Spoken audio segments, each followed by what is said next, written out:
एक था रौनक, जैसा नाम वैसा रूप। अकल में भी उसका मुकाबला कोई नहीं कर सकता था। एक दिन उसने घर के बाहर बड़े बड़े अक्षरों में लिखा कि यहाँ अकल बिकती है। उसका घर बीच बाजार में था। हर आने जाने वाला वहाँ से जरूर गुजरता था। हर कोई बोर्ड देखता, हंसता और आगे बढ़ जाता। रौनक को विश्वास था कि उसकी दुकान जरूर चलेगी। एक दिन एक अमीर महाजन का बेटा वहाँ से गुजरा। दुकान देखकर उससे रहा नहीं गया। उसने अंदर जाकर रौनक से पूछा कि यहाँ कैसी अकल मिलती है और उसकी कीमत क्या है। उसने कहा, यह इस बात पर निर्भर करता है कि तुम इस पर कितना पैसा खर्च कर सकते हो। गंपू ने जेब से 1 रुपया निकाल कर पूछा, इस रुपये के बदले कौन सी अकल मिलेगी और कितनी? भाई, 1 रुपये की अकल से तुम 1 लाख रुपये बचा सकते हो। गंपू ने 1 रुपया दे दिया। बदले में रौनक ने एक कागज पर लिख कर दिया कि जहाँ 2 आदमी लड़ झगड़ रहे हों वहाँ खड़े रहना बेवकूफ़ी है। गंपू घर पहुँचा और उसने अपने पिता को कागज दिखाया। कंजूस पिता ने कागज पढ़ा तो वह गुस्से से आग बबूला हो गया। गंपू को कोसते हुए वह पहुँचा अकल की दुकान। कागज की पर्ची रौनक के सामने फेंकते हुए चिल्लाया, वह रुपया लौटा दो जो मेरे बेटे ने तुम्हें दिया था।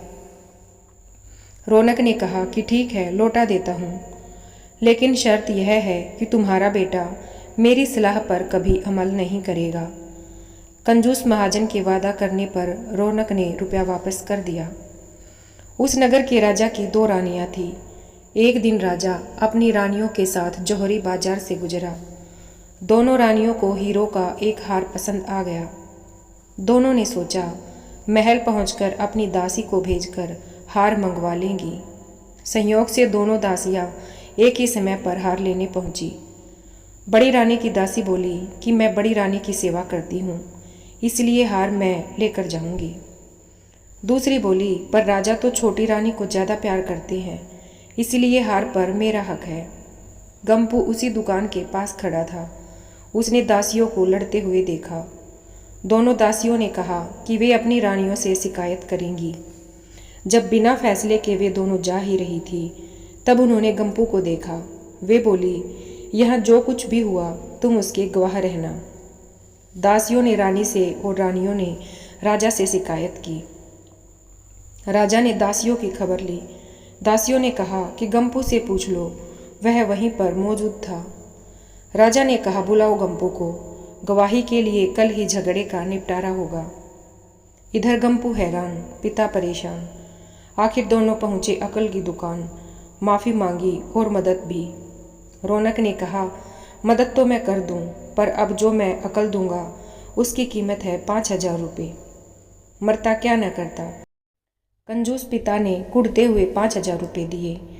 रौनक ने अकल दी कि गवाही के समय गंपू पागलपन का नाटक करे और दासियों के विरुद्ध कुछ न कहे। अगले दिन गंपू पहुंचा दरबार में, करने लगा पागलों जैसी हरकतें। राजा ने उसे वापस भेज दिया और कहा, पागल की गवाही पर भरोसा नहीं कर सकते।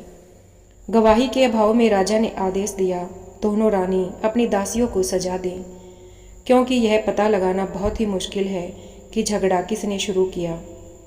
बड़ी रानी तो बड़ी खुश हुई, छोटी को बहुत गुस्सा आया। गंपू को पता चला कि छोटी रानी उससे नाराज है, तो वह फिर अपनी सुरक्षा के लिए परेशान हो गया। फिर पहुंचा अकल की दुकान। रौनक ने कहा, इस बार अकल की कीमत 10,000 रुपये है। पैसे लेकर रौनक बोला, एक ही रास्ता है, तुम वह हार खरीद कर छोटी रानी को उपहार में दे दो। गंपू सख्ते में आ गया, बोला, अरे ऐसा कैसे हो सकता है, उसकी कीमत तो 1 लाख रुपये है। रौनक कहने लगा, कहा था ना उस दिन जब तुम पहली बार आए थे कि 1 रुपये की अकल से तुम 1 लाख रुपये बचा सकते हो।